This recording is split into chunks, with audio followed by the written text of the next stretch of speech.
Bom, olá pessoal. Eu vou aqui apresentar para vocês um trabalho sobre poluição atmosférica sonora devido ao tráfego urbano, realizado na cidade de Florianópolis, Santa Catarina. Bom, começando aqui com a poluição atmosférica.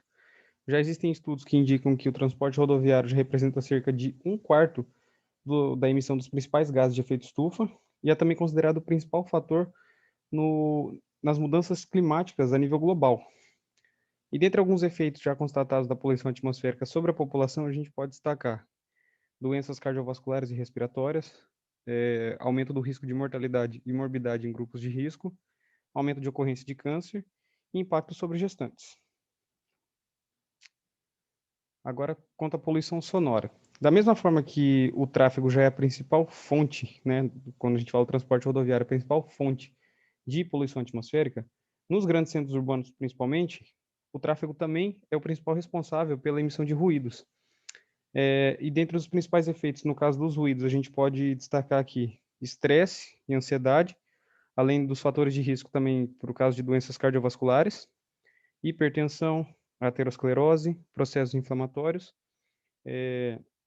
o aumento do risco de diabetes do tipo 2 para cada aumento em 10 decibéis dos níveis em ruídos diário, né, para exposição desse tipo, e irritação e perturbação do sono em caso de fluxo intenso no período noturno. Falando agora sobre a metodologia do nosso estudo. Para o estudo de caso, a gente selecionou aqui a Avenida Mauro Ramos, situada no centro de Florianópolis, e o volume de tráfego com a respectiva divisão modal, né, por classe de veículo, eles foram obtidos através do Plano de Mobilidade Urbano Sustentável da Grande Florianópolis, né, de 2014. Aqui vamos destacar abrir um parêntese, que nesse estudo, enquanto a poluição atmosférica considerou toda a extensão da via, né, de aproximadamente 2 quilômetros, e essa estimativa foi realizada pelo modelo proposto por Yao e Song, né? A estimativa da poluição sonora, por outro lado, considerou apenas um trecho muito bem reduzido por dois motivos. Uma pelo software, né, pela limitação do software adotado, que foi o iNoise.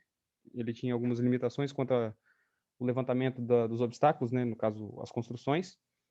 E também pelo fato da poluição sonora não ficar retida no ambiente. Ela se dissipa à medida que a fonte do ruído se distancia, diferente da poluição atmosférica que fica retida na atmosfera. Então, esse também foi um motivo para a gente detalhar melhor, como é que a gente pode ver na figura 1, o perímetro selecionado para a gente poder estimar essa poluição sonora. Hum, os, os horários de pico da manhã e da tarde adotados para o nosso estudo tinham durações de 3 horas e meia. Para que isso fosse convertido num volume horário, né, ou seja, a cada hora, os respectivos volumes foram divididos por 3,5, e aqui na tabela 1 a gente tem indicado o sentido de viagem e o volume horário para cada período de pico, né? No período da manhã a gente tem o volume horário no sentido norte e sul, para o período da tarde também, certo? Para estimar a poluição não só sonora, como também atmosférica, foi utilizado o critério de classificação do Denatran quanto ao peso dos veículos, né?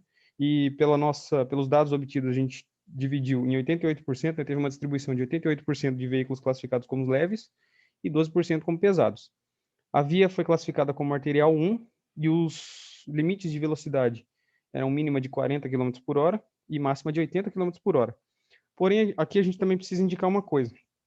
No, na contagem, né, nos dados obtidos pelo Planos, não foram registradas velocidades próximas ao limite máximo em situações de fluxo livre.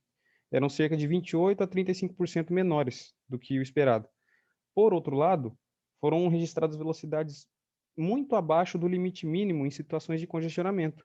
Então, para efeito de cálculo, foi adotado 15 km por hora para casos de velocidade abaixo do mínimo permitido e 50 km por hora para casos em que a velocidade estava dentro desse limite. Bom, aqui então, pelo modelo de Yao e Song para determinar a emissão de poluentes atmosféricos, foram associados os fatores de emissão, né, o fator de emissão pelo modelo de cálculo deles, a respectiva velocidade dos veículos, velocidade S. E, por meio de uma regressão linear múltipla, as variáveis fator de emissão e velocidade, respectivamente, elas foram associadas e ajustadas por meio de coeficientes, né, que são A, B, C e D. Aqui a gente tem o fator de emissão dado em gramas por quilômetro, né, gramas de poluente para cada quilômetro de extensão. Essa é a velocidade em quilômetros por hora. E A, B, C e D são coeficientes de ajuste. E aqui a gente obtém as curvas, né? Foram adotadas as curvas obtidas pelos autores. A linha azul cheia é para veículos leves, a linha pontilhada vermelha para veículos médios e a linha tracejada verde para veículos pesados. No nosso caso, foram só considerados leves e pesados.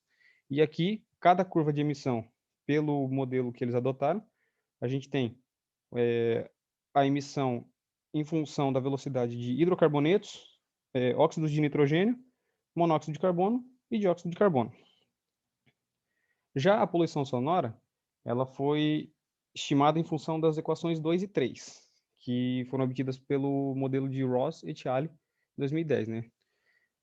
A equação 2, ela dá o fluxo em veículos por hora em função do headway temporal. O que é o headway temporal? É o intervalo de tempo entre a passagem de dois veículos consecutivos, né? Dado em segundos por veículo. Como a gente já tinha o fluxo, né, que foram obtidos pelo Plamos, foi possível estimar o headway temporal para cada um dos casos, para cada período de pico e o respectivo sentido deles. Encontrando esse headway temporal, ele foi adotado na equação 3, né? As velocidades, a gente já mencionou anteriormente, né, que foi 15, já viu anteriormente que foram 15 e 50 km por hora, e com isso a gente achou o DA. O que é esse DA? Agora é o espaçamento entre os veículos, o espaçamento físico mesmo, entre eles. Aqui estão as unidades que foram adotadas pelo modelo de Ross et al. E agora a tabela 2, efetuando esses cálculos aqui, a gente obtém o espaçamento, né, o respectivo espaçamento entre os veículos adotado na construção do nosso modelo. Vamos aqui para os resultados, então.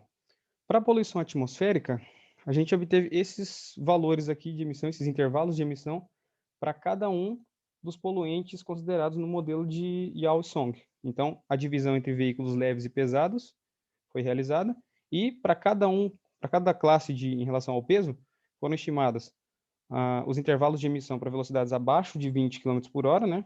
Nesse caso, no nosso caso, foi a de 15, e para velocidades dentro do limite estabelecido para a via em questão.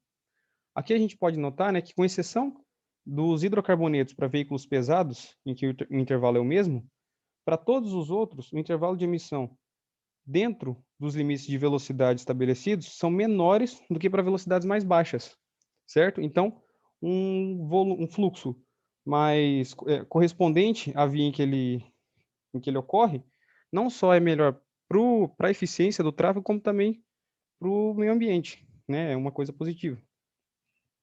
Quanto à poluição sonora, esses foram os valores obtidos, né? Aqui a gente tem a ilustração, né? O modelo gráfico obtido pelo software iNoise, em que nessa primeira imagem a gente tem a velocidade a 15 km por hora e aqui a 50 km por hora. Nesse caso, as velocidades são diretamente proporcionais ao nível de ruído, de pressão sonora emitido pelos veículos. E aqui a gente pode também notar que quanto mais ele se afasta das fontes, né, mais se afasta da via, mais o som se dissipa. E também a gente pode notar que as construções acabam funcionando como bloqueios, né, do som que é emitido pelo tráfego. Aqui é para o período de pico da manhã, esses foram os valores obtidos para o período de pico da manhã, e aqui para o período de pico da tarde, também para 15 e 50 km por hora dentro dos respectivos volumes de tráfego. Aqui a tabela 4, dada pela NBR 10.151 de 2019, ela estabelece que, para o caso da nossa via, no centro de Florianópolis, que é uma área considerada mista com predominância de atividades comerciais e ou administrativas, a pressão máxima para o período diurno é de 60 decibéis e a pressão máxima para o período noturno é de 55. Ou seja, na prática, com os dados que a gente obteve, os índices eles estão muito maiores, certo? Do que deveriam estar. Bom, e com isso a gente tem aqui as referências que foram adotadas. E para trabalhos posteriores, recomenda-se que mais medidas de campo, né, de verificação sejam realizadas e que também esses dados sejam disponíveis, né, para que mais pesquisas possam contribuir, né, para essa área do meio ambiente. Esse foi meu trabalho para o Rio de Transportes 2020.